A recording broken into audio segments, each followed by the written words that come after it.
Prenez place. Est-ce que vous allez bien? Ça va? Par ce grand froid? Je vois qu'il y en a certains qui se réchauffent les mains. On va taper des mains, ça va nous réchauffer. Amen.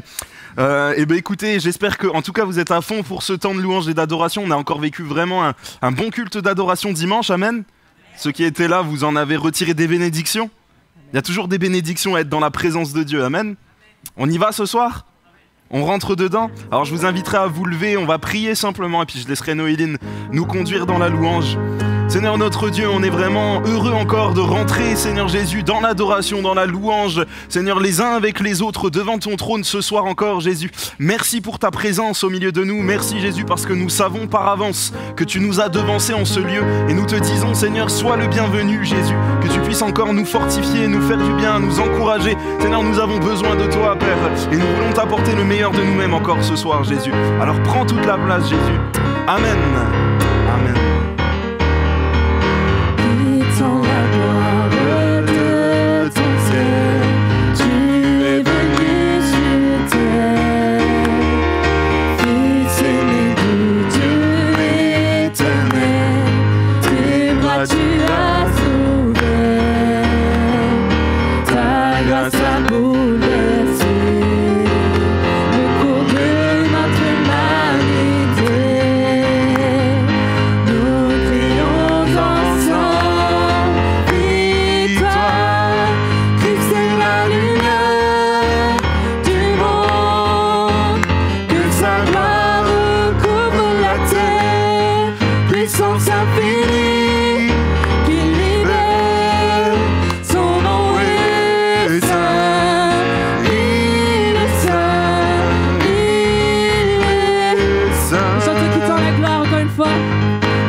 Alléluia Jésus. Seigneur, il y a de la joie ce soir encore dans ta maison parce que nous sommes venus pour toi, parce que tu nous as racheté un grand prix, parce que tu nous appelles tes enfants, tes fils et tes filles. Et Seigneur, en cette soirée, Jésus, nous voulons louer ton nom, t'élever au-dessus de tout autre nom, Jésus. Seigneur, te dire, prends toute la place. Nous voulons réjouir ton cœur par nos adorations, réjouir ton cœur, Jésus, par nos louanges. Seigneur, nous sommes réunis, Seigneur, en l'honneur de ton nom, Seigneur Jésus, parce que nul n'est comme toi, parce que personne ne nous a aimés comme toi, personne ne nous a sauvés comme toi, personne, Seigneur Jésus, n'est intervenu dans nos vies comme tu l'as fait. Seigneur, merci Jésus encore de renouveler en nos cœurs des prières, des supplications, des louanges dignes du roi des rois ce soir encore, Jésus. Nous voulons vraiment, Seigneur, nous présenter devant toi, Seigneur Jésus, avec des mains pures, avec des mains, Seigneur Jésus, qui ont été rachetées par ton sang. Seigneur, quelle grâce de t'appartenir, quelle grâce d'élever des prières, Jésus, qui réjouissent ton cœur, qui montent jusqu'à ton trône, qui sont reçus, Seigneur mon Dieu, devant toi. Seigneur, merci Jésus, parce que tu ne laisses personne de côté dans ton adoration. Merci Jésus, parce que ce soir encore, nous prenons notre place, Seigneur, auprès de toi, Jésus. Cette place que tu nous as réservée, cette place que tu nous as acquise à la croix. Seigneur, que ce soit une réalité pour chacun d'entre nous ce soir. Seigneur, fais-nous du bien par ta présence. Envahis-nous, Seigneur Jésus, par ton esprit. Que ta grâce coule en ce lieu encore ce soir, Jésus. Alléluia, Père. Alléluia. Esprit de Dieu, tu te manifestes en ce lieu ce soir encore, Jésus. Seigneur, ton nom est grand, ton nom est puissant, Jésus. Nous voulons le chanter encore. Alléluia. Je viens dans ta présence, Seigneur de l'univers.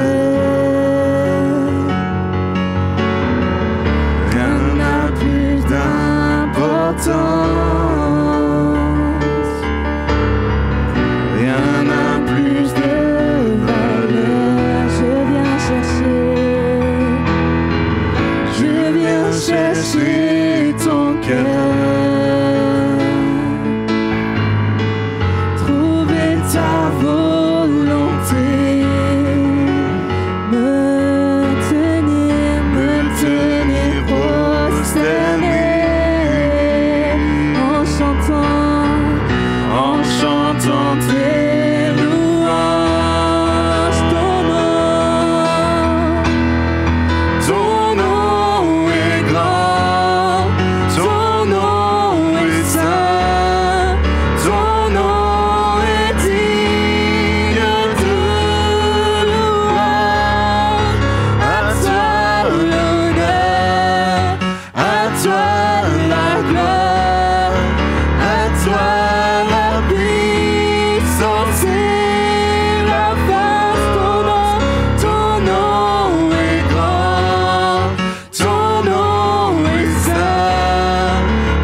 toi l'honneur, à toi la gloire, à toi la puissance et Chantons-le une dernière fois, ton nom est grand. ton nom est grand, ton nom est saint, ton nom est digne de louange. À toi l'honneur, à toi la gloire, à toi la puissance et la force.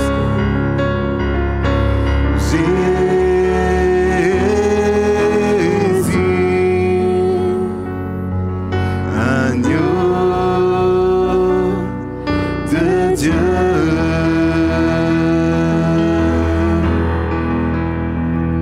Alléluia Jésus. Oui Seigneur mon Dieu, merci pour ta sainteté. Seigneur, ton nom est grand, ton nom est puissant, ton nom est fort Jésus. Seigneur, en cet instant, tu veux prendre encore, Seigneur, tout ce qui nous empêche de livrer, Seigneur, cette adoration, cette louange. Seigneur, mon Dieu, que nous puissions, Seigneur, encore, Jésus, vraiment rentrer dans le lieu très saint en cet instant, Jésus. C'est là que tu nous attends, c'est là qu'est notre place. Seigneur, tu nous as rachetés afin que nous soyons des adorateurs, Jésus. Seigneur, que nous puissions élever ton nom, célébrer ton nom, chanter ton nom. Seigneur, prends toute la place au milieu de nous, Père. Seigneur, nous te demandons d'avance pardon, Jésus, pour tout ce qui nous empêcherait, Seigneur, de rentrer plus loin dans ta présence. Te demandons pardon, Jésus, pour nos vies, Seigneur, qui ne te glorifient pas toujours. Seigneur, personnellement, Jésus, je viens devant toi et je veux m'humilier devant ta face, Seigneur. Seigneur, tu as porté mon péché à la croix et Jésus, encore aujourd'hui, Seigneur, combien de fois je ne suis pas digne de ta grâce. Seigneur, merci pour ton nom puissant, Seigneur, qui me rachète, qui me purifie, qui me sanctifie jour après jour. Prends, Seigneur mon Dieu, encore tout ce qui me retient, Seigneur, d'aller plus loin avec toi, Jésus.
Alléluia Jésus. Seigneur, nous voulons rentrer, Seigneur mon Dieu, Seigneur, dans l'intimité avec toi, Seigneur mon Dieu. Jésus, qu'il n'y ait plus que toi et nous, Seigneur mon Dieu. Seigneur, que toi et moi, Jésus. Seigneur, prends toute la place, viens parler à nos cœurs. Jésus, nous voulons nous tenir devant toi en cet instant, Jésus.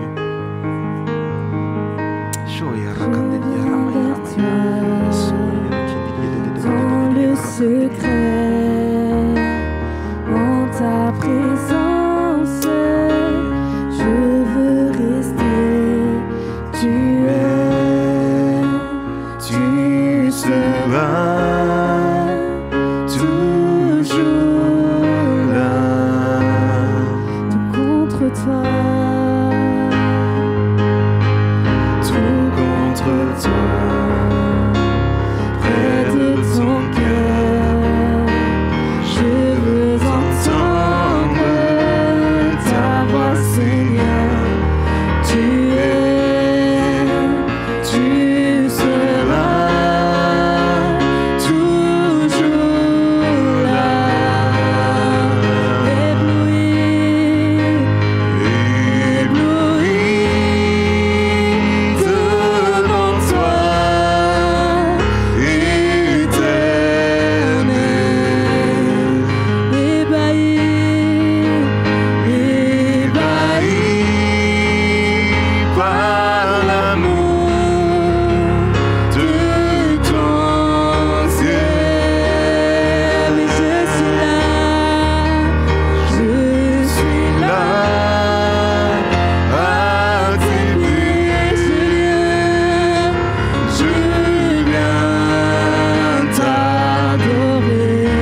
devant toi, éternel.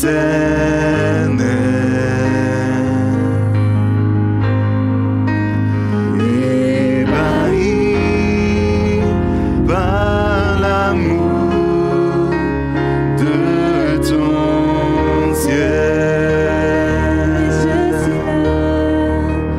Je suis là à tes pieds. Je viens t'adorer. Je désire habiter près de toi.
Saint-Esprit, manifeste ta présence, que nous puissions nous laisser porter par cette mélodie du ciel encore.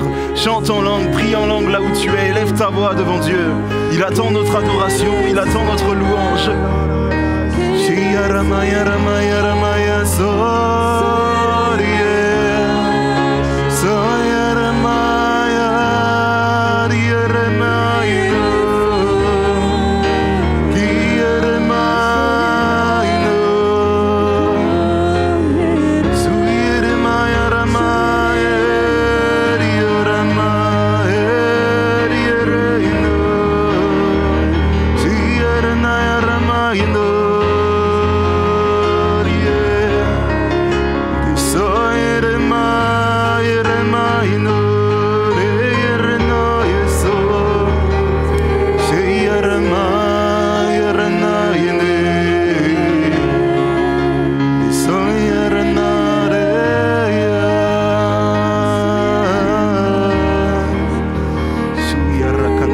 S'adresse à une personne ce soir. Notamment, tu connais Dieu et tu vois sa bénédiction sur ta vie. Et le Seigneur veut t'emmener plus loin dans une saison de foi où il te rappelle qu'il est le Dieu de miracles. Il est celui qui opère des signes, qui opère des prodiges. Et le Seigneur attend de toi aujourd'hui maintenant qu'il ne soit plus simplement à ouvrir les écluses des cieux pour toi. Il attend aussi que tu mettes ta foi en action. Notamment, il y a une personne dans votre foyer, vous avez des maladies comme ça qui sont récurrentes, qui viennent et qui vous stoppent pour vivre la vie de l'Église. Et le Seigneur vous dit, je suis le Dieu de guérison, mais c'est à toi de plier le genou. C'est à toi de prier pour ton foyer. C'est à toi de venir me réclamer devant mon trône, de venir réclamer les guérisons. Si tu veux que je bouge mon bras, prie-moi, invoque mon nom, déclare la parole sur ton foyer et je viendrai comme un secours au moment où tu ne t'y attendras pas. Des guérisons et des signes, des prodiges seront déclarés sur ce foyer et tu pourras par la suite parler d'un Dieu vivant. Parce que en fait tu as été toujours enseigné dans les voies de Dieu, mais tu n'as pas encore vraiment expérimenté le Dieu du miraculeux. Et Seigneur te dit, c'est le moment. C'est le moment. Et comme à ma fille Marie, j'ai dit, si tu crois, tu verras la gloire de Dieu. Je te dis la même chose ce soir. Prends par la foi. Alléluia. Il y a aussi une personne, vous êtes inquiète pour une amie dans l'église. Vous vous dites, elle est malade. Elle est malade et je la sens dépérir. Et le Seigneur te dit, mon enfant, je tiens sa vie dans mes mains. Et c'est moi qui exauce les prières. Continue à prier comme tu pries. Et laisse-moi être le Dieu de sa vie. Laisse-moi agir et tu verras ma gloire. Il y a vraiment des promesses de guérison. Je crois que on va prier. J'ai quelques personnes en tête et je ne sais pas ce que vous vivez comme situation, mais je veux prier pour des guérisons, notamment des frères et sœurs dans l'église qui vivent des choses difficiles. On va commencer à mettre notre foi en action. Seigneur, je te remets, Seigneur, Patricia, je te la remets parce que, Seigneur, elle a été opérée de cette tumeur au cerveau. Seigneur, mais je crois que tu es le Dieu de miracles, que cette paralysie, Seigneur, tu la brises maintenant au nom de Jésus. On te demande, Seigneur, ton onction. Et pour cette nouvelle année, Seigneur, déclare du haut du ciel une guérison, afin que l'Église voit que tu es ce Dieu toujours vivant, toujours capable, Seigneur, d'opérer des prodiges. Seigneur, un miracle qui ne soit non négociable, que la médecine ne pourra pas, Seigneur, expliquer. Seigneur, tu remets les membres en route au nom de Jésus. Merci, mon Dieu. Merci, Seigneur. Seigneur, je te remets aussi Marie-Claude, Seigneur. Tu l'as guérie, tu l'aides, Seigneur, et tu l'accordes, Seigneur, cette guérison au nom de Jésus-Christ. Je te remets Yannick, Seigneur, que j'ai pas vu depuis un moment, mais je sais, Seigneur, que tu t'occupes de lui. Non seulement tu lui as offert le salut, mais je sais que tu peux le faire sortir de cet hôpital au nom de Jésus-Christ. Au nom de Jésus. Merci, mon Dieu. Apportez vos bien-aimés, apportez vos sujets de prière, car Dieu est un Dieu qui guérit, un Dieu qui délivre, un Dieu qui est tout puissant. Au nom de Jésus. Amen, Seigneur. Amen. Amen. Gloire à Dieu. Alléluia. Seigneur veut aussi parler à deux autres personnes. Il y a quelqu'un, tu es là et tu es venu chargé et fatigué. Et le Seigneur te dit, en cette soirée, j'ôte ce fardeau qui est sur tes épaules parce que tu es venu dans l'adoration et c'est pour que tu saches et que tu apprennes que c'est dans mon adoration que je t'attends et c'est là qu'est ta place. Que ce soit tout seul à la maison ou quand tu viens dans ce lieu et célébrer mon nom avec tes frères et tes sœurs, je t'attends dans l'adoration. Rentre dans cette dimension pleinement parce que c'est là qu'est la bénédiction pour ta vie, te dit le Seigneur. Et le Seigneur parle également à quelqu'un d'autre, tu es là et le Seigneur te dit, tes projets ne sont pas mes projets.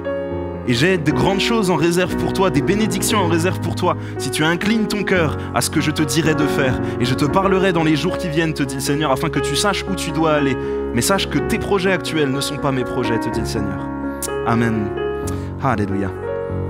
Seigneur Jésus, merci pour ta parole, merci parce que Seigneur, tu es grand, tu es puissant, tu nous parles. Et Seigneur, nous voulons, Jésus, ne pas perdre de vue, Seigneur mon Dieu, qui nous servons, en qui nous croyons. Seigneur, tu es tout puissant, tu nous as rachetés, tu nous as sauvés. Seigneur, nous te demandons, Seigneur, d'étendre cette grâce aussi, Seigneur Jésus, à tous les membres de notre famille, à tous ceux qui ne te connaissent pas dans nos entourages proches, Seigneur mon Dieu, que nous puissions être la lumière que tu nous demandes d'être, que nous puissions être, Seigneur Jésus, revêtus de ta puissance.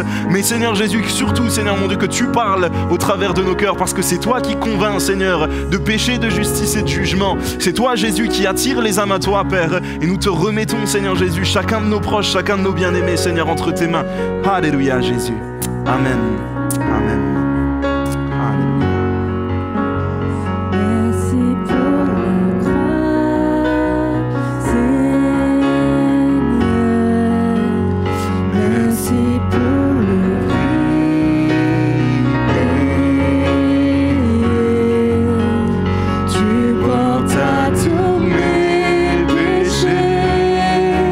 Tu es venu, mais ton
Alléluia Jésus, tu es digne de recevoir nos louanges, nos acclamations, notre reconnaissance Père Jésus.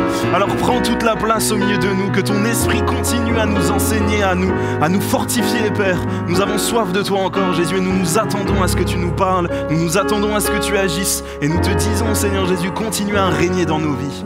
Amen. Amen. Amen. Je vous invite à vous installer, prenez place. Monsieur le pasteur, est-ce que vous avez des annonces à faire avant qu'on passe à la parole de Dieu ? Voilà, juste une petite chose. Demain, je vais démonter tous les décors. S'il y a quelqu'un qui veut venir m'aider, ça sera avec joie. Voilà, c'est tout. À quelle heure le matin ? Je sais pas à quelle heure vous pouvez être... Moi, je suis là à 9h. Après, voilà, je démarrerai. Et puis, s'il y en a qui peuvent venir, ben, voilà, vous êtes les bienvenus. Voilà, ça c'est de l'annonce qui annonce. Merci Seigneur pour toutes les choses qui se font dans cette maison. Amen. Je crois vraiment qu'on est béni au quotidien. Amen. Qui a été béni dimanche ? Vous étiez là dimanche ? Dimanche, dans le culte d'adoration, vraiment, il y avait la présence de Dieu, l'onction de Dieu, et c'est pour ça qu'on aime faire ce genre de culte. Vous savez, la Bible ne nous a pas donné de format de culte. Elle nous a dit, tu mettras un jour à part pour honorer ton Dieu, pour le chercher, pour le louer, pour l'adorer. Elle nous parle d'adorer Dieu, de mettre un jour à part pour l'adorer, mais elle ne nous dit pas, tu devras faire 50 minutes de prédication suivi d'un temps de louange, suivi... Donc, laissons le Saint-Esprit être libre de dire ce qu'il veut, de faire ce qu'il veut, d'agir comme il le veut. Amen. Dimanche, j'ai fait une courte exhortation et j'ai senti dans les regards de plusieurs que vous auriez aimé aller plus loin, etc. Alors j'ai demandé au Seigneur ce qu'il voulait pour ce soir et puis devant une telle vindicte populaire, je me suis dit, Seigneur, voilà, non c'est faux, personne n'est venu me voir à la fin du culte, mais le Seigneur m'a mis à cœur de poursuivre sur ce message qui me parlait pour ceux qui n'étaient pas là, on va parler, vous aurez tout à la fin, vous inquiétez pas, mais voilà, je parlais du fait de se rendre sur la montagne, d'aller dans la présence de Dieu et mon titre pour ce soir c'est cultiver l'intimité avec Dieu. Pourquoi ? Parce que quand on est enfant de Dieu, que ce soit depuis 3 mois, que ce soit depuis 3 ans, que ce soit depuis 30 ans, nous avons besoin d'être dans l'intimité avec Dieu, d'être dans sa présence au quotidien. Si nous ne sommes pas dans sa présence au quotidien, nous allons faillir à un moment ou à un autre. C'est sa présence qui nous fortifie, c'est sa présence qui nous renferme, c'est sa présence qui nous amène à aller de l'avant avec lui. S'il n'est plus là, alors nous faisons quelque chose qui n'a plus de sens. La Bible dit, j'ai pas pris ce passage, mais la Bible dit, si l'Éternel ne bâtit la maison, ceux qui la bâtissent travaillent en vain. Nous avons besoin d'être en présence de Dieu, d'être à l'écoute de ce qu'il veut pour nos vies, d'être à l'écoute de ce qu'il veut pour son Église, d'être à l'écoute de ce qu'il a envie de faire. Parce que si lui n'est pas là, notre foi est vaine. Ça va, vous êtes d'accord avec ça ? Vous êtes là ? Amen, gloire à Dieu. Et quand on vient dans l'adoration, que ce soit chez nous, que ce soit à l'église, j'ai dit dimanche et je le redis ce soir, nous faisons seulement ce que nous devons à Dieu. Jean 4, versets 23 et 24 nous dit « Mais l'heure vient et elle est déjà venue où les vrais adorateurs adoreront le Père en esprit et en vérité, car ce sont là les adorateurs que le Père demande. Dieu est esprit et il faut que ceux qui l'adorent en esprit et en vérité. » Dieu cherche des gens qui se tiennent dans son adoration, qui se tiennent dans sa présence, qui se tiennent dans l'intimité avec lui. Est-ce que nous voulons faire partie de ces gens-là ? Les gens que Dieu attend, les gens que Dieu agrée. Nous lui donnons notre adoration parce que c'est ce que nous lui devons. Mais nous lui donnons notre adoration aussi parce que nous avons ce désir ardent de lui apporter notre adoration. Est-ce que ce désir brûle dans nos cœurs ? Nous pouvons trouver la motivation de louer Dieu. Vous savez où est-ce qu'on la trouve ? Quand on va dans sa présence. Vous allez me dire, c'est paradoxal. Pour aller louer Dieu, pour trouver la motivation de louer Dieu, je dois louer Dieu. Bah oui. Oui. Rappelez-vous de David qui disait, mais bénis l'Éternel, mon âme. Il ordonne à son âme, à son être, de s'incliner pour adorer Dieu. Parce que naturellement, notre chair ne veut pas aller dans la présence de Dieu. Parce que c'est inconfortable. Parce que ça nous rappelle notre nature de pécheur, parce que ça nous rappelle où nous en sommes avec lui, parce que ça nous rappelle que nous avons encore chuté dans tel ou tel domaine. Mais cultiver l'intimité avec Dieu, c'est cultiver le fait d'être dans sa présence jour après jour, et pour toujours plus être dans sa présence, il faut être dans sa présence. Ça, c'est de la phrase qui a du sens. Hein. Mes amis, nous avons besoin de rentrer dans cette réalité. Cultiver la présence de Dieu nécessite de monter sur la montagne, de se focaliser seulement sur lui. Monter sur la montagne pour adorer, c'est non seulement un acte d'obéissance, mais aussi un acte de foi. En rentrant dans la présence de Dieu, quand vous êtes venu ici ce soir, vous n'aviez aucune garantie que Dieu allait parler, vous n'aviez aucune garantie que Dieu allait vous toucher, vous n'aviez aucune garantie que Dieu pouvait vous restaurer, vous n'aviez aucune garantie. Vous êtes venu par la foi en vous disant « je viens ce soir et par la foi je crois qu'il va se passer quelque chose ». Amen. En tout cas, j'espère que vous venez à l'église avec ce genre d'état de cœur, parce que à partir du moment où on ne vient plus avec cette mentalité, alors pourquoi on vient? Si nous venons à l'église, oui, c'est pour voir nos frères et sœurs, mais c'est surtout pour Dieu. Nous croyons que Dieu va faire des choses extraordinaires, et si ce n'est pas dans ma vie, ce sera dans la vie d'un de mes frères, et je serai tout aussi heureux. Ou dans la vie d'une de mes sœurs, hein. Il n'y a pas de sexisme ici. Le Seigneur bénit autant les hommes que les femmes, amen. Il n'y a que les femmes qui ont dit amen, les hommes ça n'a pas l'air de les réjouir. On va parler de quelques montagnes du coup qu'on peut trouver dans la parole de Dieu. Et avant de rentrer dans ces différentes montagnes, alors c'est figuré, hein, vous ne rentrez pas vraiment dans la montagne, mais bref. On peut dire que la montagne c'est un lieu, premièrement c'est un lieu d'isolation. C'est pour ça qu'on n'a pas envie d'y aller, parce qu'on sait qu'on va y être seul à seul avec Dieu. Deuxièmement, la montagne c'est un lieu de grandissement. Si tu vas sur la montagne et que tu y trouves la présence de Dieu, tu vas grandir spirituellement, c'est une certitude. Troisièmement, la montagne, c'est aussi un lieu de révélation. Là, je cite les points comme ça, mais vous verrez, on va développer tout ça. C'est un lieu où tu vas pouvoir recevoir ce que Dieu veut pour toi. Tu vas pouvoir recevoir ce que Dieu veut dans les missions qu'il t'a confiées. Tu vas pouvoir recevoir de Dieu pour tes révélations personnelles à toi. Et on revient au grandissement que je disais juste avant. Et finalement, la montagne, c'est un lieu d'équipement. Quand tu es dans la présence de Dieu et que tu montes sur cette montagne, tu redescends différemment. Je sais pas pour certains d'entre vous, peut-être vous avez eu l'occasion de retourner travailler avec joie lundi, là, après le culte d'adoration. Est-ce que vous aviez de la joie dans le cœur pour aller dans votre travail? Est-ce que les gens vous ont parlé, vous ont dit « mais voilà, il s'est passé quelque chose, qu'est-ce que tu as fait ce week-end? Wow, moi aussi j'en veux ». Non, personne. Mais écoutez, frères et sœurs, quand on va vraiment sur la montagne et qu'on y est jour après jour, qu'on cultive la présence de Dieu, la différence, elle se voit. La différence, elle se voit et tu ressors équipé d'une telle lumière, d'une telle onction que les gens le voient. Amen. Et la première montagne qu'on va aborder ce soir, c'est une montagne qui ne nous fait pas plaisir. C'est une montagne par laquelle on a tous dû passer pour rentrer dans le royaume de Dieu. C'est le mont Golgotha. La montagne de Golgotha, il s'y passe quelque chose parce qu'il y avait la présence de Dieu. Personne ne peut nier que Jésus était présent sur cette montagne, sinon, encore une fois, notre foi serait vaine. Jésus était là à la croix au mont Golgotha. Et pour rentrer dans la foi, pour rentrer dans une vie de foi active, nous avons dû nous présenter devant cette croix. Nous avons dû rentrer devant Dieu en lui apportant nos souffrances, nos péchés, là où nous en étions, parce que nous avons pris conscience de son sacrifice. C'est la première montagne sur laquelle nous devons monter, le mont Golgotha, là où il y a la croix. Et encore une fois, c'est une nécessité d'y aller seul. Je sais que beaucoup de gens souffrent de la solitude. On peut parler des célibataires, on peut parler des veufs et des veuves, on peut parler même de ceux qui vivent et qui côtoient jour après jour quelqu'un qui est leur vis-à-vis et qui est inconverti. Vous pouvez peut-être vous sentir seul. Des gens qui... bien qu'accompagnés de plein de monde tout le temps au quotidien, se sentent profondément seuls à l'intérieur et le vivent très mal.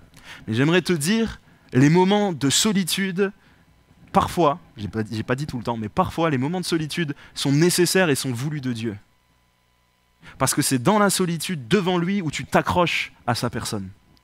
Où tu t'accroches à lui, il peut te parler directement, il n'y a pas de parasite autour. Désolé pour tous ceux qui se reconnaissent comme des parasites, c'est pas mon objectif de vous qualifier ainsi, mais le Seigneur nous attend seuls devant la croix. Parce que le temps de repentance que nous devons y prendre est un temps seul à seul avec lui. Il dira, le Seigneur dira, mais que sert-il à un homme de gagner la terre entière si c'est pour qu'il perde son âme? Ton âme a de la valeur. Le travail pour Dieu, c'est une excellente chose, mais ça vient en second. La première des choses, c'est ton âme. Qu'est-ce qui se passe avec ton âme? Où est-ce que tu en es jour après jour avec lui? J'aimerais qu'on prenne ensemble Jean 19, versets 17 à 22, qui nous parle de ce moment où Jésus a été crucifié sur cette croix au mont Golgotha. Jean 19, verset 17, pour ceux qui ont des bibles papier. Alors je sais que le temps n'est pas trop à la ventilation, et essayez de, je sais pas, achetez des bibles qui font de l'air chaud quand vous tournez les pages. Il y a peut-être un brevet à déposer, hein. Je dis ça pour les... Jean 19, verset 17. Jésus, portant sa croix, arriva au lieu du crâne, donc Golgotha, qui se nomme en hébreu Golgotha, ouais, je viens de le dire. C'est là qu'il fut crucifié, et 2 autres avec lui, un de chaque côté, et Jésus au milieu. Pilate fit une inscription qu'il plaça sur la croix et qui était ainsi conçue: Jésus de Nazareth, roi des Juifs. Beaucoup de Juifs lurent cette inscription parce que le lieu où Jésus fut crucifié était près de la ville. Elle était en hébreu, en grec et en latin.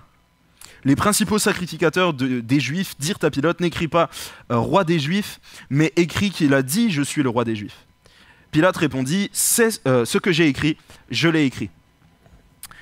Pourquoi est-ce que j'ai pris ce passage? Parce que ce passage nous montre quelque chose d'important. Déjà, ça nous fait prendre conscience, et je vous laisserai lire la suite de ce passage, pour prendre conscience de la souffrance que Christ a subie à notre place. On parle souvent du fait que la croix, c'est quelque chose de merveilleux, c'est un jour de joie pour nous, etc. Oui, pour nous, mais ce que Jésus a dû subir, il l'a subi. N'enlevons rien à la souffrance de notre Sauveur, il l'a subi à notre place.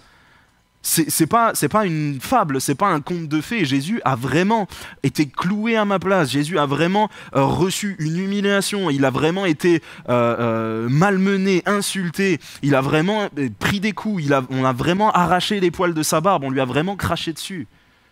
Ne l'oublions pas quand même. Je pense que trop de fois, on prend la grâce à la légère aussi parce qu'on ne réalise pas ce que ça a coûté. Mais ça a coûté à notre Sauveur. Et se rendre sur le lieu de la croix, le mont Golgotha, ça nous fait aussi nous rappeler ce que Jésus a subi à notre place. Ça nous donne l'occasion de mesurer la grâce. Et ça nous donne un sujet d'adoration en plus. Parce que là, on va parler de plein de choses. Mais la finalité, c'est de dire, mais dans l'adoration, rentrer dans l'adoration, c'est aussi apporter des sujets d'action de grâce, de remerciement, des sujets pour lesquels nous sommes reconnaissants à Dieu. On va le voir par la suite. Mais très sincèrement, est-ce que ça nous touche encore de dire: Seigneur, merci pour ta grâce. Merci pour ton sacrifice. Est-ce que c'est encore quelque chose qui est une réalité, ou est-ce que c'est devenu un automatisme? Oui, Jésus a payé pour moi. La grâce, c'est quelque chose de concret, c'est quelque chose de vivant dans nos vies. Parce que c'est ça qui nous purifie tous les jours. C'est ça qui nous sanctifie. Heureusement, Jésus n'est pas resté sur cette croix, il est ressuscité. Et oui, c'était un jour de joie au jour de la résurrection. Mais au jour de son sacrifice, c'était un jour de deuil. De la même manière que nous, quand nous venons au mont Golgotha, nous devons faire le deuil de notre ancienne vie, de nos anciennes actions, de nos anciennes manières de réfléchir, de vivre. Amen? Vous êtes là? Ne me laissez pas tout seul. Je sais que vous êtes très attentifs, mais... j'ai besoin quand même des fois de voir que voilà, vous êtes encore réveillés. La repentance implique de savoir la souffrance qu'il a subie, ça on l'a dit. Et ce passage en tout cas nous montre aussi qu'au mont Golgotha, nous avons 2 choix. Soit nous faisons partie soit nous faisons partie de la catégorie du brigand qui a reconnu Christ, soit nous faisons partie de la catégorie du brigand qui a rejeté Christ. Et dit comme ça, je sais, ça nous secoue un peu. Parce qu'on se dit, mais moi j'ai accepté Christ, c'est bon pour moi, je suis sauvé, je suis en Christ, je vis en nouveauté de vie avec lui, etc. etc. D'accord? Mais à chaque action que tu fais, à chaque pas que tu poses, à chaque acte que tu commets, bon ou mauvais, est-ce que tu es de ceux qui disent, mais non, celui-ci n'a rien fait, il est innocent, c'est lui qui m'a sauvé, je veux lui obéir, je veux être dans ses voies? Ou est-ce que tu es de ceux qui rejettent comme l'autre brigand l'a rejeté, mais sauve-toi toi-même, mais Seigneur, pourquoi cette épreuve?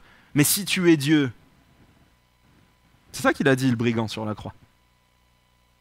Tu prétends être le Messie, mais tu es incapable de te sauver toi-même, etc., etc. Combien de fois, en tant que chrétiens, nous pouvons être frustrés de notre souffrance, de l'épreuve dans laquelle nous sommes, et dire à Dieu, mais Seigneur, si vraiment t'es Dieu, pourquoi est-ce que je passe par cette galère? Pourquoi est-ce que je dois subir tout ça? De nouveau, nous faisons partie de la catégorie du brigand qui rejette. Ça va? La croix est un lieu réellement de bénédiction pour tous les peuples.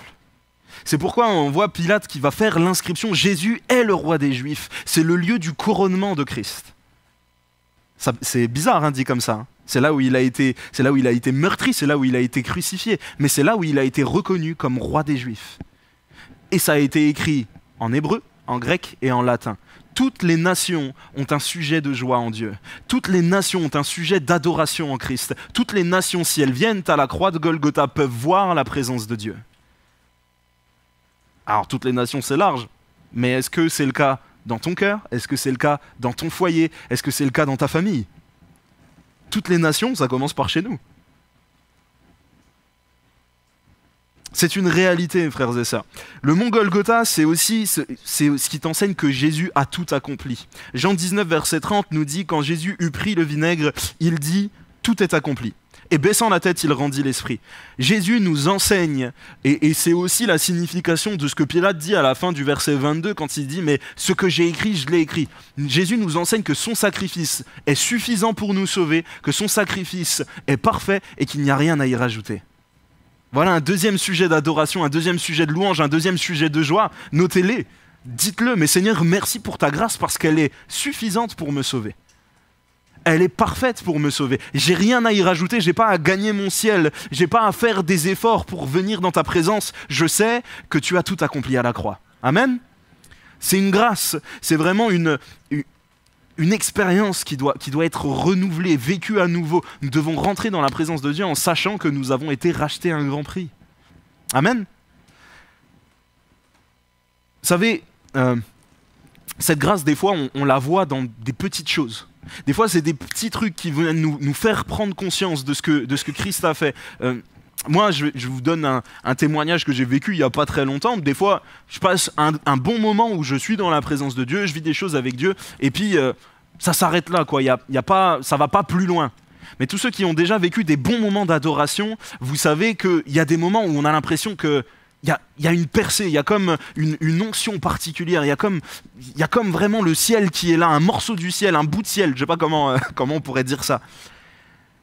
Et moi, très souvent, ces moments-là, je les vis dans des moments très simples, où on ne pourrait pas s'attendre à ce que l'onction de Dieu soit là. Moi, j'étais assis devant à la fête de Noël et je regardais tous les enfants chanter, et je vous assure que j'ai rarement vécu un moment d'onction comme ça. Peut-être qu'il y a de l'émotion et du sentiment, je ne dis pas le contraire, parce que plein de choses, peut-être que ça me ramenait à moi quand j'étais enfant, que j'étais à leur place, peut-être que tout un tas de raisons. Mais je vous assure que la présence de Dieu, c'est pas du peut-être. Je sais quand elle est là et je sais quand elle n'est pas là. Et vous savez, vivre la grâce de Dieu, c'est aussi se rendre compte que nos frères et nos sœurs, des fois par un chant, les frères et les sœurs de la louange, vont amener une onction qui est terrible. Et là, on se rappelle, mais oui, j'ai pas d'effort à fournir. C'est la grâce de Dieu. Jésus a tout accompli, je suis dans son ciel. Les enfants sont là, ils ont fait quelque chose. Il y a des ratés, il n'y a pas des ratés, il y a des couacs, il n'y a pas des couacs. Peu importe, la présence de Dieu est là. Ça, c'est des sujets de joie. Ça, c'est des sujets d'adoration. Ça, c'est des sujets de louange. Gravons-les dans nos cœurs et remercions Dieu pour sa présence. J'aimerais vous dire... il y a une deuxième montagne, la montagne de la service, ça veut rien dire, la montagne du service et de la révélation, c'est le mont Sinaï. Au mont Sinaï, on a eu notre très cher Moïse qui a reçu plein de choses, qui a reçu les tables de la loi, qui a reçu des visitations de Dieu comme personne sur cette terre, je crois. On nous dit que Moïse parlait avec Dieu bouche à bouche, qu'il le voyait face à face. Et je crois vraiment que monter sur cette montagne en disant « Mais Seigneur, me voici parce que tu m'as appelé à venir », alors vous recevez des choses particulières. Moïse a été appelé par Dieu à venir sur cette montagne. Prenons ensemble Exode 34 au verset 1 et on lira jusqu'au verset 9. Et c'est vraiment Dieu qui a appelé Moïse à venir. C'est vraiment Dieu qui a dit mais maintenant Moïse, il y a un temps particulier que tu dois prendre avec moi. Ça va être pour toi, ça va être pour le peuple, ça va être pour ton ministère. Et nous avons besoin de comprendre que si on veut s'engager avec Dieu dans une vie de disciple, dans une vie engagée avec lui, à l'église, dans votre service, peu importe, nous avons besoin de prendre ce temps sur la montagne parce que Dieu nous y appelle. C'est plus juste une histoire de porte d'entrée. La croix, c'est une porte d'entrée pour la vie de foi, c'est une porte d'entrée pour vivre les bénédictions de Dieu et de vivre le ciel. Maintenant, le mont Sinaï, c'est l'endroit où Dieu t'appelle à venir pour t'équiper, pour te révéler ce qu'il veut pour ta vie. Exode 34, verset 1 nous dit « L'Éternel dit à Moïse, taille 2 tables de pierre comme les premières, et j'y écrirai les paroles qui étaient sur les premières tables que tu as brisées. Sois prêt de bonne heure, et tu monteras dès le matin sur la montagne de Sinaï. Tu te tiendras là devant moi sur le sommet de la montagne. Que personne ne monte avec toi et que personne ne paraisse sur toute la montagne, et même que ni brebis ni bœufs ne pèsent près de cette montagne. » Moïse tailla 2 tables de pierre comme les premières, il se leva de bon matin et monta sur la montagne de Sinaï, selon l'ordre que l'Éternel lui avait donné. Et il prit dans sa main les 2 tables de pierre. L'Éternel descendit dans une nuée, se tint là auprès de lui, et proclama le nom de l'Éternel. Et l'Éternel passa devant lui et s'écria « L'Éternel, l'Éternel, Dieu miséricordieux et compatissant, lent à la colère, riche en bonté et en fidélité, qui conserve son amour jusqu'à 1000 générations, qui pardonne l'iniquité, la rébellion et le péché, mais qui ne tient point le coupable pour innocent, et qui punit l'iniquité des pères sur les enfants et sur les enfants des enfants jusqu'à la 3e et la 4e génération. » Aussitôt Moïse s'inclina à terre et se prosterna. Il dit « Seigneur, si j'ai trouvé grâce à tes yeux, que le Seigneur marche au milieu de nous, car c'est un peuple au cou raide. Pardonne nos iniquités et nos péchés, et prends-nous pour ta possession. » Amen.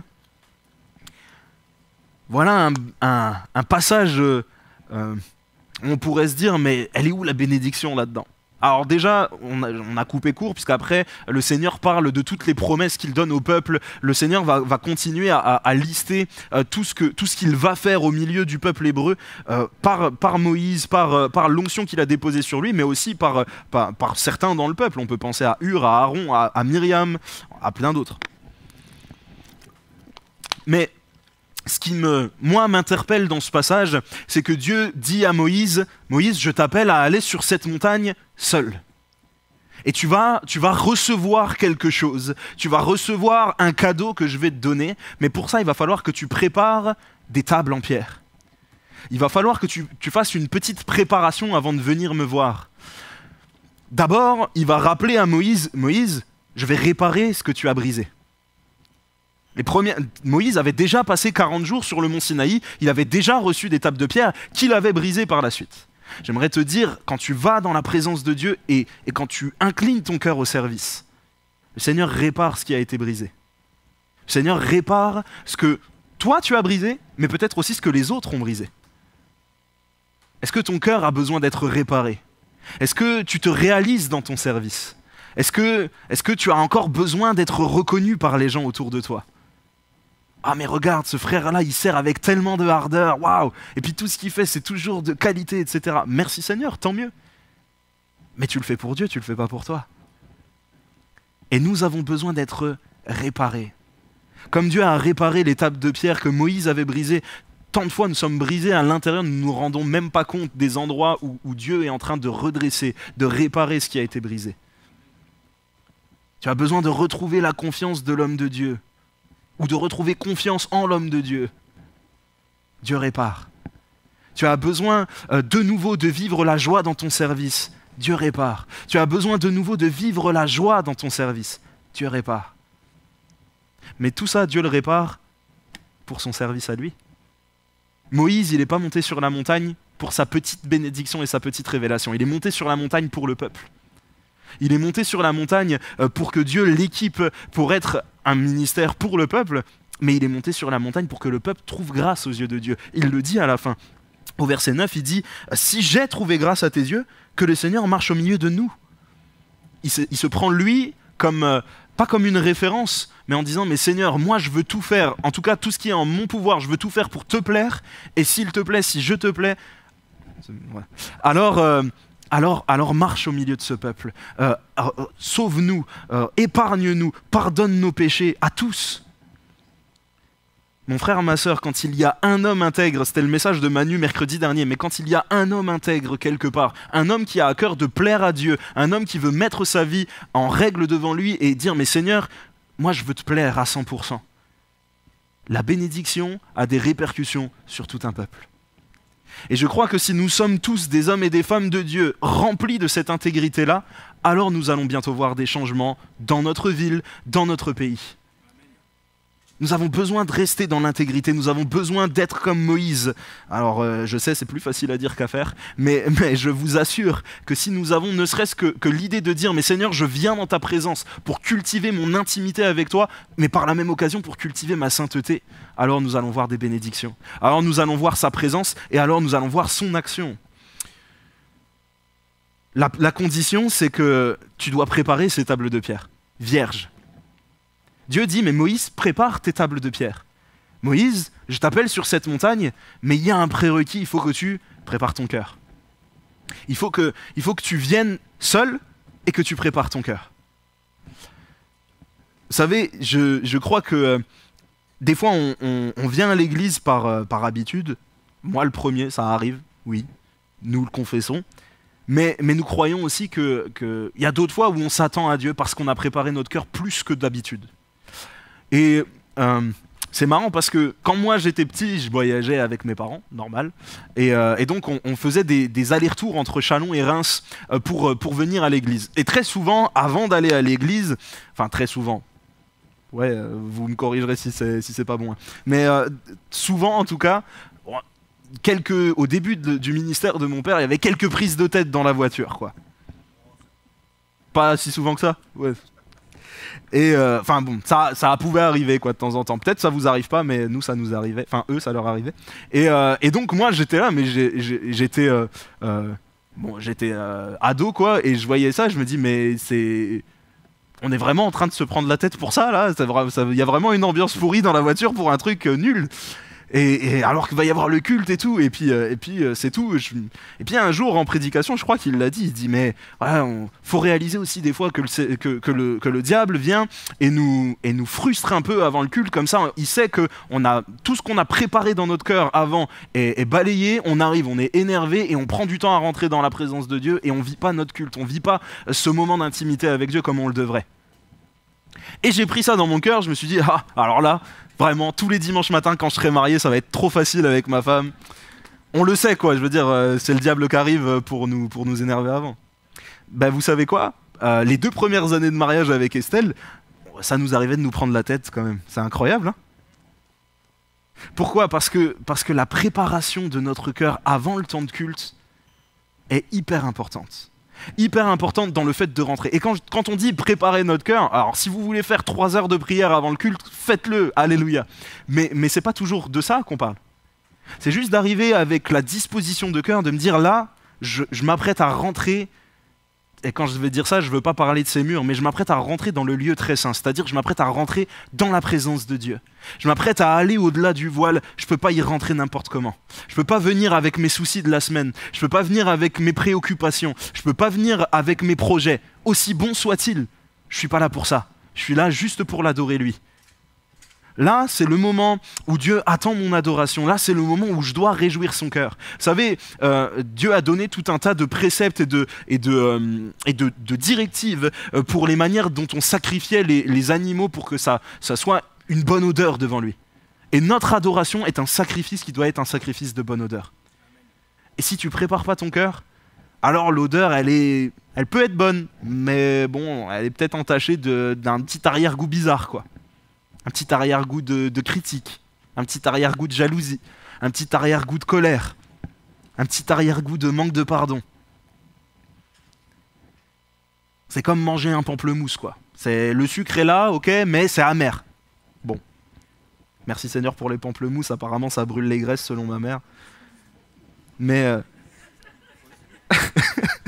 c'est faux, je sais pas. Mais le Seigneur attend de nous qu'on soit une viande grasse.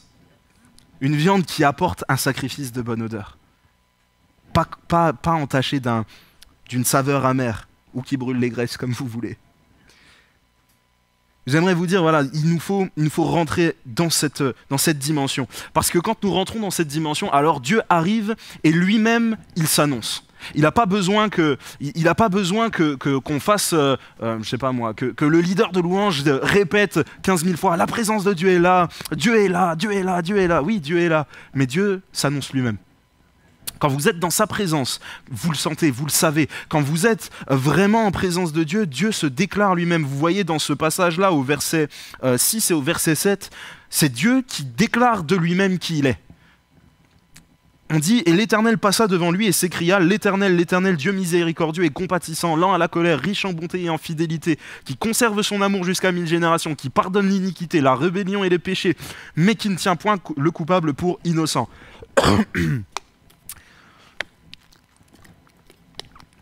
Écoutez frères et sœurs, moi je crois réellement que si nous ne savons plus quoi dire à Dieu, quand nous avons préparé nos cœurs en avance et que la présence de Dieu est là, il inspire nos cœurs pour renouveler notre louange. Il nous révèle des morceaux de son identité et il nous montre, mais voilà une facette de qui je suis. Ça tu ne l'avais pas réalisé, maintenant regarde, je suis le Dieu qui pourvoit. Maintenant là tu es dans mon adoration, tu as préparé ton cœur, ok, donc maintenant je te révèle une facette, je suis le Dieu qui guérit. Maintenant, tu vas découvrir le Dieu qui est là, qui est avec toi. Je suis le Dieu qui pardonne. Ça, c'est qui est Dieu. Et quand nous venons dans son adoration, nous découvrons, nous apprenons à le couvrir. Nous avons cette révélation de qui il est. Ce que je vous disais tout à l'heure, c'est vraiment ce lieu où nous bénéficions d'une révélation pour nous-mêmes, mais aussi pour les autres. Comme je disais, Moïse va recevoir les 10 commandements. Si Moïse pouvait se tenir avec Dieu face à face, je pense que c'est pas lui qui en avait besoin des 10 commandements. Dieu ne supporte pas d'être en présence du péché. Donc si Moïse était quelqu'un qui pouvait se tenir devant Dieu, c'est que c'était quelqu'un dont la sanctification donnait possibilité à Dieu de venir. Et je pense que trop de fois on se dit mais Dieu, j'arrive pas à rentrer dans cette dimension par rapport à mes frères et sœurs, je les vois, ils lèvent les mains, ils adorent, ils chantent en langue, ils ceci, ils cela, et puis c'était extraordinaire dimanche, et moi je suis reparti, bon j'ai eu de la musique et c'est tout quoi. Mais vous savez, je pense que tout se joue dans les conditions que tu mets en place dans ta vie. J'ai parlé du fait d'aller seul dans l'adoration, j'ai parlé du fait de préparer son cœur, mais évidemment, il y a aussi ta disposition de cœur à toi. Qu'est-ce que tu actes dans ta vie ? Qu'est-ce que tu tolères dans ta vie ? C'est quoi la sanctification pour toi ? Est-ce que c'est de rester devant le mont Golgotha et de rester planté devant la croix ? Ou est-ce que c'est d'aller plus loin ? Parce que si tu vas plus loin, alors tu vas découvrir ce Dieu-là. Alors tu vas découvrir cette dimension-là. Je me rappelle quand j'étais en troisième, j'ai eu ce temps, pour ceux qui ne le savent pas, moi je faisais vraiment beaucoup de foot. Et j'ai eu ce temps de questionnement. Est-ce que, Seigneur, je continue le foot ? Tu vois, je commence à avoir des contacts avec plusieurs centres de formation, plusieurs clubs, etc. Est-ce que tu veux vraiment que j'aille là-dedans ? Ou est-ce que je m'arrête parce que c'est pas ce que tu veux pour moi ? Et le Seigneur a permis ce temps où j'ai eu une blessure pendant 9 mois où je pouvais pas faire de sport du tout. Et je crois que finalement, au lieu de m'apitoyer sur cette blessure, j'ai pris ce temps pour grandir avec Dieu. J'ai pris ce temps pour avoir des temps avec Dieu et je peux dire aujourd'hui que c'est ce temps-là qui a été déterminant dans ma décision, non pas seulement d'avoir rencontré Christ, mais d'avoir accepté de dire « Seigneur, maintenant, je veux prendre ma croix chaque jour et je veux te suivre ». Ces temps où tu décides sincèrement devant Dieu, tu poses non seulement des actes, mais tu prends position en disant « Seigneur, maintenant je veux décider de vivre pour toi ». Tu passes de l'étape de la simple rencontre avec Dieu, ce qui est déjà bien, ce qui est nécessaire, mais tu passes à la suite, tu rentres dans une vie active avec Dieu, tu le suis pour qui il est. Tu le suis pour qui il est parce que c'est pas seulement les bénédictions, c'est pas seulement ce que tu peux en tirer, c'est être en présence du grand roi. C'est être en présence de celui qui t'a aimé, qui t'a sauvé. Et c'est ça qui est nécessaire pour rentrer plus loin dans l'adoration. C'est d'aller chercher Dieu pour qui il est. Pas seulement pour ce que tu peux recevoir. Vivre l'intimité avec Dieu, comme je vous ai dit tout à l'heure, ça vous transforme. Et Moïse a été transformé par ce temps particulier qu'il a vécu avec lui.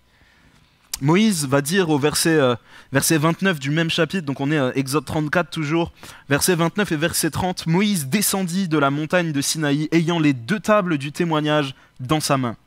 En descendant de la montagne, et il ne savait pas que la peau de son visage rayonnait parce qu'il avait parlé avec l'Éternel. Aaron, n'importe quoi, désolé, je suis prof d'anglais donc des fois c'est bizarre. Aaron et tous les enfants d'Israël regardèrent Moïse, et voici la peau de son visage rayonnait, et ils craignaient de s'approcher de lui. Voilà ce qui se passe quand tu rentres dans la présence de Dieu, quand tu es réellement plus loin que juste l'étape de la repentance et de la croix, qui est vraiment un sujet de joie, un sujet d'adoration, mais tu vas plus loin et ça se voit sur ton visage. Tu es en présence de Dieu, en présence de l'Éternel, et l'Éternel t'équipe d'une paix particulière, d'un rayonnement particulier, parce que c'est là que ça se trouve. C'est là que la différence se fait, c'est là que ton être est transformé, c'est dans sa présence. Amen. Est-ce que nous le réalisons? Est-ce que nous voulons avoir ce rayonnement? Vous savez, je crois que la ligne directrice en ce qui concerne l'adoration et la louange ici, elle est plutôt claire par le pasteur en place. Nous cherchons des gens qui sont sur l'estrade et qui sont là pour adorer et faire adorer l'Église. Et il faut que chacun d'entre nous puissions réaliser la différence entre la louange et l'adoration. La louange, le temps où les instruments sont là, le temps où on est dans la joie, le temps où on est dans l'allégresse, le temps où on remercie Dieu pour tout ce qu'il a fait, pour ses bénédictions, ses bontés, etc. C'est la louange, c'est très bon et Dieu aime ça. La Bible nous dit que Dieu siège parmi les louanges de son peuple. Donc Dieu aime ça, c'est excellent. Mais ce que je vous disais tout à l'heure, les moments où il y a une percée, les moments où on va au-delà du voile, les moments où on est dans le lieu très saint, c'est les moments d'adoration. Il peut y avoir 15 000 personnes autour de toi, il peut y en avoir aucune, la présence de Dieu est la même. C'est plus une histoire d'atmosphère, c'est plus une histoire d'ambiance, c'est plus une histoire d'être entraîné par les autres. C'est ton cœur avec le cœur de Dieu. Et ça fait une différence fondamentale. Et si tu n'as pas vécu ça encore, demande à Dieu de vivre ce genre de moment. Parce que ça, c'est crucial pour saisir pourquoi le ciel, c'est aussi excellent. Pourquoi c'est là qu'on doit aller. Parce qu'il n'y aura que des moments comme ça là-bas. Des moments en présence de Dieu. Et j'aimerais qu'on parle du coup de cette troisième montagne qui est la montagne de l'adoration. La montagne où on se rapproche du cœur de Dieu. Cette montagne, alors on la voit dans 1 Roi 19, il y a la montagne d'Horeb, et puis après on parlera d'Abraham comme je vous en ai parlé dimanche. Et d'abord 1 Roi 19 au verset 11, on a le prophète Élie qui après un temps de dépression, après un temps de persécution, après un temps où il a été malmené par toute la situation qu'il a vécue, se retrouve à devoir aller sur cette montagne parce que Dieu l'y envoie. Dieu lui demande d'aller sur cette montagne. Et puis voici ce que Dieu va faire et va dire. 1 Roi 19, verset 11, l'Éternel dit « Sors et tiens-toi dans la montagne devant l'Éternel. » Et voici l'Éternel passa, et devant l'Éternel il y eut un vent fort et violent qui déchirait les montagnes et brisait les rochers. L'Éternel n'était pas dans le vent. Et après le vent, ce fut un terrible tremblement de terre. L'Éternel n'était pas dans le tremblement de terre. Et après le tremblement de terre, un feu. L'Éternel n'était pas dans le feu. Et après le feu, un murmure doux et léger. C'est là qu'il faut qu'on s'arrête. Un murmure doux et léger. Prenons conscience des fois que, surtout nous les évangéliques, protestants, charismatiques, pentecôtistes, tout ce que vous voulez, on aime bien quand il y a du bruit, quand ça bouge, on aime bien quand il y a des choses qui se passent, on aime bien quand il y a du surnaturel, on aime bien quand c'est spectaculaire. Mais le Seigneur est passé dans cette montagne comme un murmure doux et léger. Apprenons dans ces temps-là à faire silence, à le laisser parler. Il y a des temps d'allégresse, il y a des temps de joie. Je parlais encore dimanche avec quelqu'un et je disais, mais la Bible nous dit que David pirouettait devant Dieu. Je crois que j'ai jamais vu encore Noéline faire un salto sur l'estrade. Donc je pense qu'on n'est pas encore arrivé au max de la joie et de l'allégresse devant Dieu. Bon, le jour où vous la verrez faire, vous vous direz, voilà, elle s'est entraînée. Merci Seigneur pour cette prédication. Mais quand nous arrivons dans la présence de Dieu, au-delà de ces quelques notes, au-delà de la rythmique, Dieu est là dans un murmure doux et léger. Il attend qu'on fasse silence pour pouvoir le laisser parler. Parce que c'est dans ce murmure doux et léger que Dieu va parler à Élie. C'est dans ce murmure doux et léger que Dieu va rebooster Élie.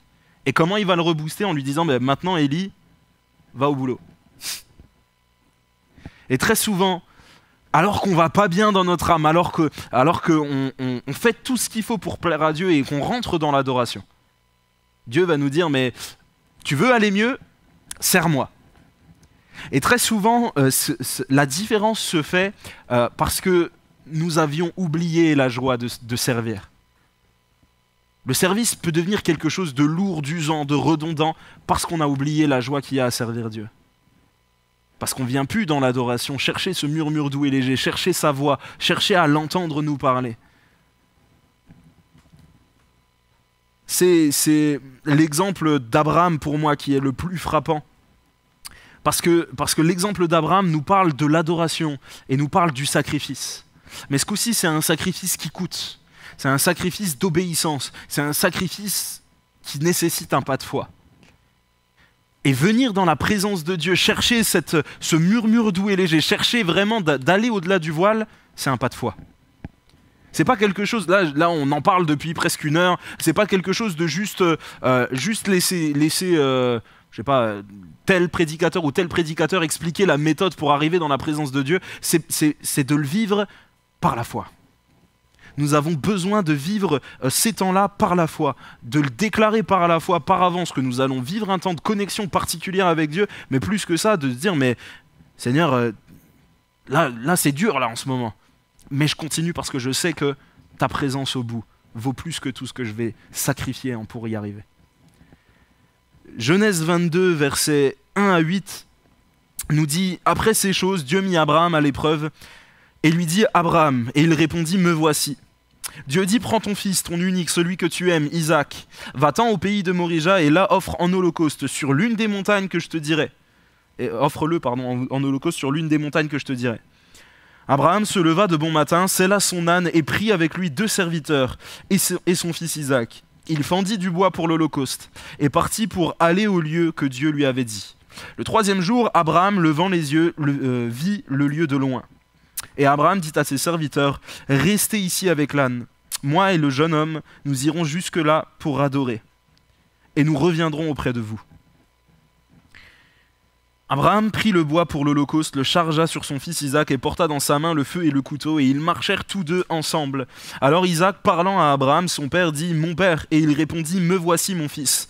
Isaac reprit « Voici le feu et le bois, mais où est l'agneau pour l'holocauste ?» Abraham répondit « Mon fils, Dieu se pourvoira lui-même de l'agneau pour l'holocauste », et ils marchèrent tous 2 ensemble. On va s'arrêter là. Bon, pour ceux qui ne savent pas la suite de l'histoire, ne vous inquiétez pas, il n'est rien arrivé à Isaac, puisque Dieu s'est pourvu lui-même pour l'holocauste, il a pourvu un agneau qui était là pour le sacrifice. Et ce que je disais tout à l'heure, c'est que notre service doit devenir une adoration pour Dieu. Parce que on voit ici que Dieu mit Abraham à l'épreuve, c'est le 1er verset. Et tout de suite, Abraham a dit « Me voici, Seigneur ». Et quand tu te mets au service de Dieu, tu dis « Me voici, Seigneur ». Et des fois, le temps que tu vas vivre, le temps que tu vas traverser va être un temps compliqué parce que tu vas te dire « mais c'est lourd, j'y arrive pas, il y a tellement de situations compliquées autour de moi ».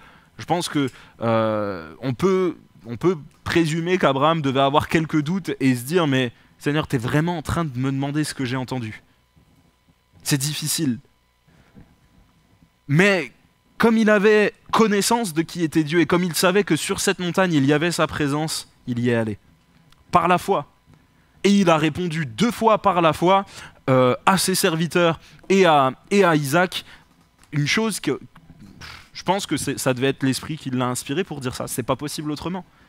Il sait qu'il va monter pour tuer son fils, celui qu'ils ont attendu depuis tant d'années, l'enfant de la promesse, une bénédiction de Dieu, une réponse surnaturelle, et il va pour la sacrifier.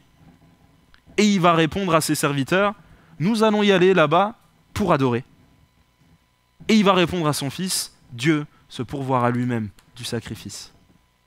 2 choses qui étaient impossibles à déclarer avec les éléments qui étaient en sa possession. Impossible à déclarer. Je ne sais pas si Abraham avait de la joie dans son cœur à ce moment-là, et je pense que des fois on sert Dieu et on vit avec lui jour après jour sans spécialement avoir une joie extraordinaire. Mais on le fait parce qu'on sait qu'au moment où nous rentrerons dans sa présence, tout ça disparaîtra. Gardons nos yeux fixés sur le but. Au moment où nous rentrerons dans sa présence, que ce soit sur cette terre dans les moments que nous avons dans l'adoration, des moments particuliers, des moments de qualité, mais que ce soit une fois que nous arriverons au ciel. Gardons nos yeux sur ce moment où nous rentrerons dans sa présence. Est-ce que c'est quelque chose qui nous motive, quelque chose qui nous fait garder le cap?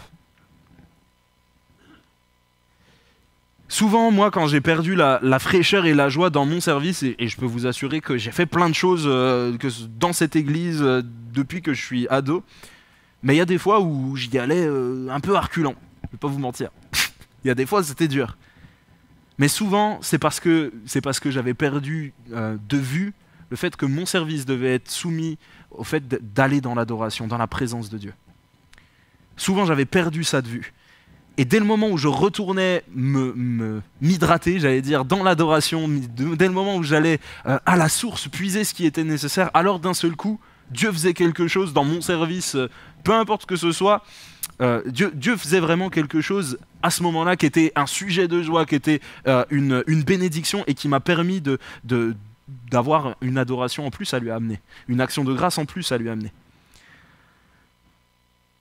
On voit aussi dans ce passage-là, on voit aussi un parallèle qu'on peut faire avec cette histoire de 3e jour. Dieu dit Abraham va dire dans ce passage, mais au 3e jour, il a levé les yeux et il a vu au loin le lieu du sacrifice.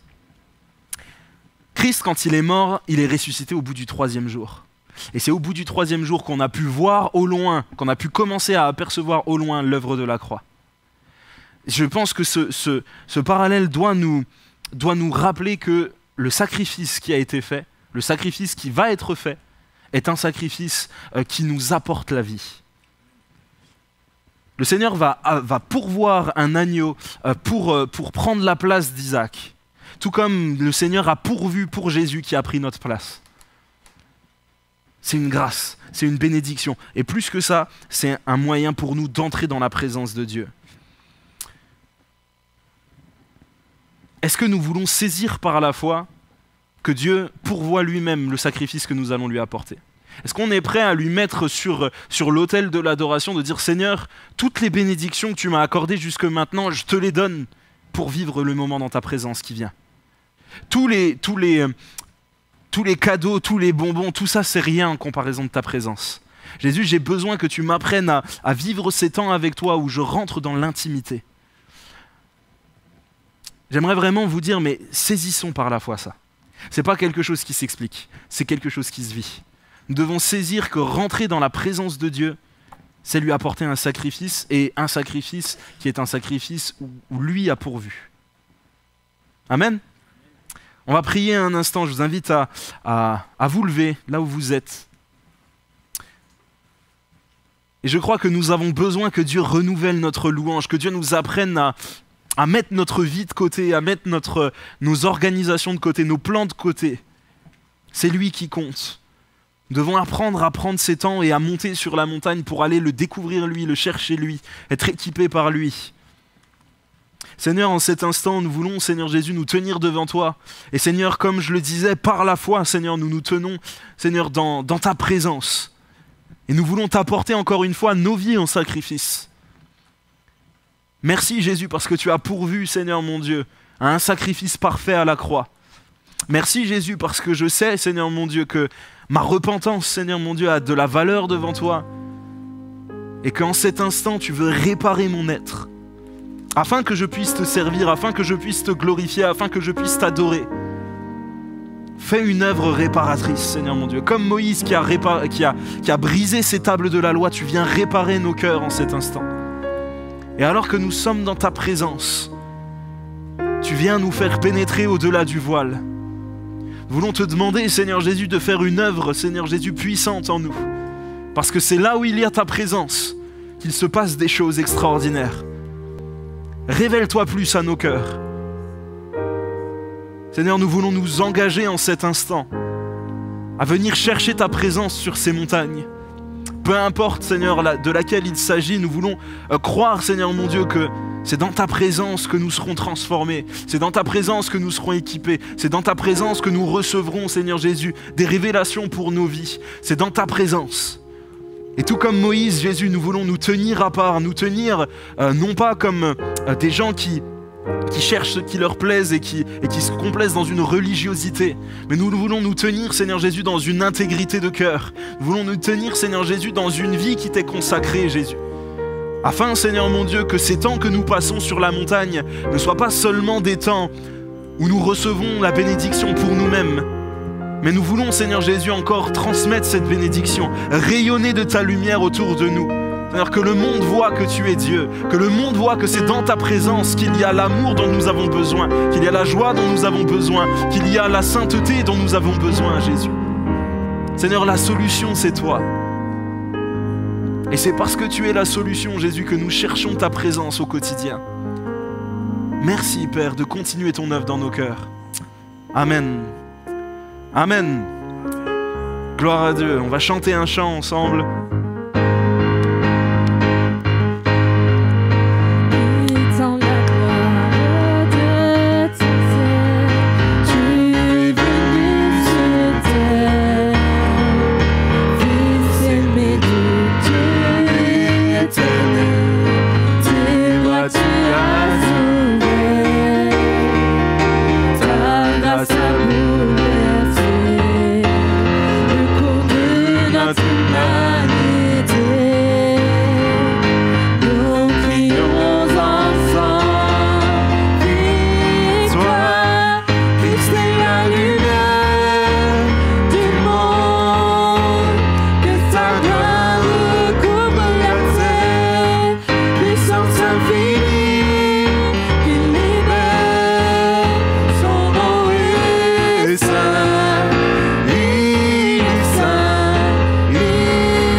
Seigneur Jésus, encore de bénir chacun de nos bien-aimés, de raccompagner chacun chez soi et que nous puissions, Seigneur Jésus, encore repartir de ce lieu, encourager, renouveler et que notre louange se renouvelle également, Père.